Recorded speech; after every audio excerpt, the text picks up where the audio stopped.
Terima kasih Anda masih bersama dengan kami. Bagi Anda yang baru saja bergabung, kami hadirkan kembali 3 berita utama hari ini. Hindari tabrakan dengan motor, sebuah minibus terjun ke sungai di Semarang Barat. Istri polisi mengadu karena suaminya selingkuh dengan perempuan lain dan menelantarkan keluarga.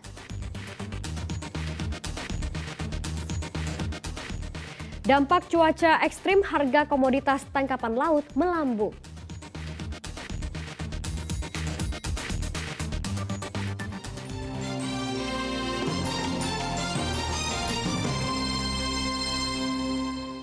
Banjir yang tak kunjung surut membuat 2 orang lanjut usia di Kabupaten Pati terpaksa dievakuasi. Namun petugas sempat terkendala karena salah satu lansia tidak mau beranjak dari rumahnya.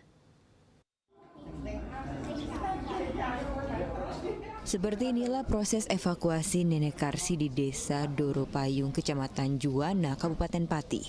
Sudah sepekan banjir, ia memilih bertahan di rumahnya. Petugas sempat tertahan karena adanya warga lansia lain yang tak mau mengungsi. Setelah dibujuk, akhirnya nenek ini bisa dibawa ke pengungsian. Kedua lansia ini akan dibawa ke kantor desa setempat yang telah dijadikan posko pengungsian. Awalnya banjir di Desa Doropayung sempat surut, namun tiba-tiba banjir kembali meninggi sehingga warga harus mengungsi. Tadi sempat surut 130-an, sekarang balik lagi 140. 140 cm. Iya, 140 terdalam 140. Ini evakuasi apa ini, Dan? Ini kita berupaya sosialisasi atau himbauan kepada warga, khususnya yang warga yang manula, anak-anak, kemudian perempuan. Kita bersosialisasi mengajak supaya kita ungsikan yang lebih aman atau mungkin kita rawat di sana. Saat ini ada 43 desa di 7 kecamatan yang tergenang banjir. Ketinggian banjir bervariasi antara 40 hingga 1,5 meter. Arif Nur melaporkan dari Kabupaten Pati. Cuaca ekstrem di wilayah pantai selatan membuat puluhan nelayan tak bisa melaut. Tingginya gelombang membuat nelayan kesulitan menangkap ikan. Hal itu sudah terjadi dalam 3 bulan terakhir.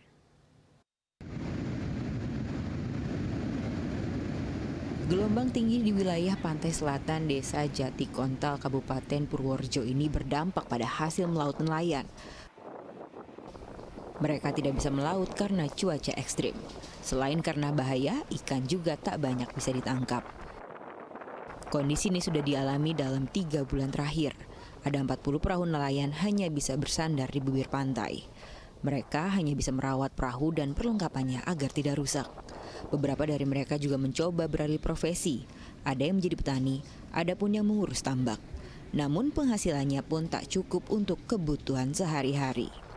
3 bulannya. Itu kenapa, Mas? Cuaca ekstrim, anginnya kencang. Kencang ya? Nah, itu selain melaut terus beralih kemana, Mas? Ya, beralih petani, dia nambak juga ya? Tidak adanya aktivitas melaut membuat tempat pelelangan ikan di Jati Kontal juga sepi. Para nelayan berharap bisa mendapatkan bantuan dari pemerintah. Wahyu Diono melaporkan dari Kabupaten Purworejo. Harga ikan di Kabupaten Rembang melambung hingga 50%. Cuaca buruk membuat nelayan tidak bisa melaut sehingga stok ikan turun drastis.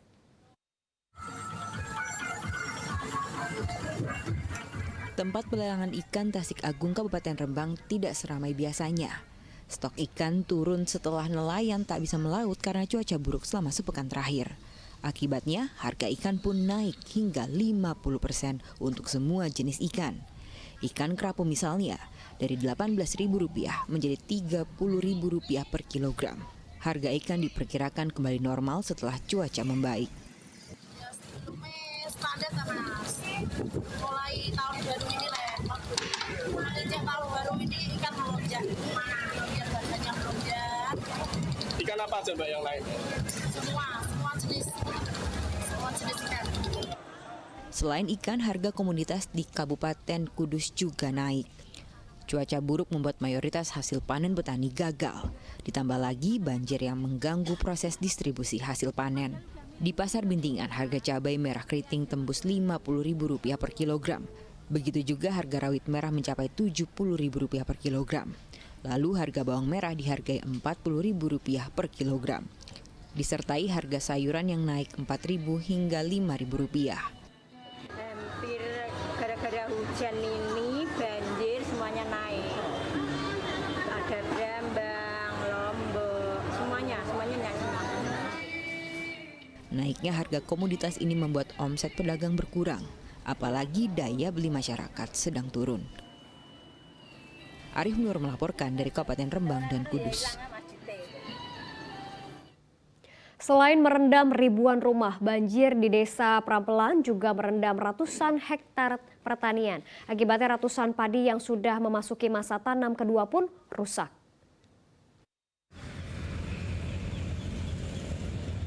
150 hektar pertanian di Desa Prampelan, Kecamatan Sayung, Kabupaten Demak tergenang banjir. Padahal setengahnya sudah ditanami padi yang telah memasuki usia 1 bulan.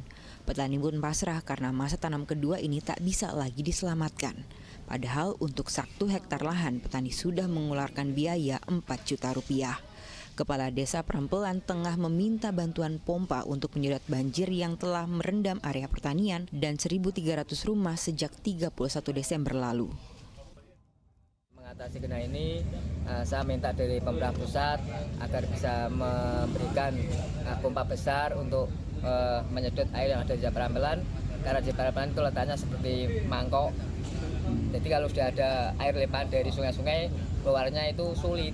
Nah, kalau tidak ada pompa mungkin untuk mengeluarkan air itu sulit. Warga Desa Prampelan juga masih bertahan di tempat-tempat pengungsian. Sudah sepekan lamanya 120 warga tinggal di Gor Prampelan karena banjir tak kunjung surut. PLT Camat Sayung mendata 10 dari 20 desa di Kecamatan Sayung terendam banjir di penghujung tahun 2022. 6 dapur umum didirikan di setiap desa terdampak. Di Prampelan ini yang karena terdampak yang paling parah begitu, itu sudah banyak upaya-upaya untuk melakukan evakuasi lewat kapal, lewat namanya apa ini, perahu karet, ya sudah kita upayakan sehingga alhamdulillah masyarakat terlayani dengan baik. Desa Prampelan menjadi wilayah terparah banjir dengan ketinggian 1,5 meter. Banjir di wilayah ini akibat meluapnya Sungai Seruni yang tak mampu menampung debit air hujan. Selain itu diduga sipon yang berada di antara sungai dan permukiman tak lagi berfungsi. Ali Muftagirin melaporkan dari Kabupaten Demak. Jelang pemilihan umum 2024 mendatang, Komisi Pemilihan Umum Daerah melantik anggota Panitia Pemilihan Kecamatan atau PPK. Pelantikan dan pembekalan itu untuk membantu mensukseskan pemilu mendatang. KPU Kota Semarang melantik 80 anggota PPK. Dari jumlah ini, 30%-nya merupakan perempuan. Adanya pelantikan dan pembekalan anggota PPK Kota Semarang agar bisa memahami tugas pokok dan fungsinya. Tugas anggota PPK ikut dalam proses seleksi panitia pemungutan suara di tingkat kelurahan hingga verifikasi faktual calon Dewan Perwakilan Daerah dan petugas pemuktahiran data pemilih. Pelantikan PPK juga digelar di Kota Tegal. Ada 20 anggota PPK yang ditetapkan dari 259 pendaftar. Sementara itu, KPU Kabupaten Brebes juga melantik 85 PPK untuk 17 kecamatan di Kabupaten Brebes. PPK harus menjaga netralisasi. Jika terbukti tidak netral, mereka terancam dipecat. Saya perlu mengingatkan bahwa sumpah yang akan saudara ucapkan. Saya berjanji. Rencana revitalisasi Keraton Kasunan Solo sempat terkendala masalah internal. Namun usai diadakan pertemuan, akhirnya rencana itu bisa segera terrealisasi. Pertemuan kerabat Keraton Kasunanan Solo berlangsung di Loji Gandrung pada Rabu kemarin. Dalam jamuan tertutup ini, Raja Keraton Kasunanan Solo bersama Permaisuri, Putra Mahkota, dan kerabat keraton bertemu dengan Wali Kota Solo untuk membahas revitalisasi Keraton Kasunanan. Rencananya Pemkot Solo akan memperbaiki sejumlah bangunan yang rusak. Untuk tim kecil untuk menyiapkan apa saja nanti yang akan direvitalisasi. Dan kami sampaikan ke Bapak Wali Kota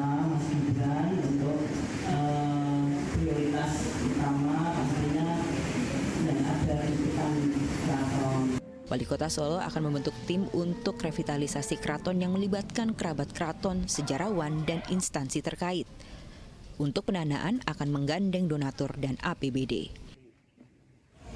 Ya kan mekanisme anggaran kan penganggaran seperti itu. Paling cepat. Tapi sekali lagi yang namanya orang mau bantu itu banyak. Ditunggu aja. Mas, apakah tim kecilnya nanti sama seperti yang susunan pengelolaan yang sebelumnya? Ya nanti melibatkan semua ya, semua kubu, semua keluarga besar dari tim cagar budaya semuanya. Jadi semua terwakili ya, semua keluarga besar yang nggak merasa ada yang disingkirkan atau ini nanti ya saya pengennya prosesnya yang cepat-cepat aja kayak Mangkunegaran itu cepat. Revitalisasi Keraton Kasunanan Solo sempat terkendala konflik internal antara Raja Keraton Kasunanan Solo dengan adik perempuannya. Perseteruan itu akhirnya mereda sehingga revitalisasi Keraton Kasunanan bisa dimulai. Heri Prasetyo melaporkan dari Kota Solo.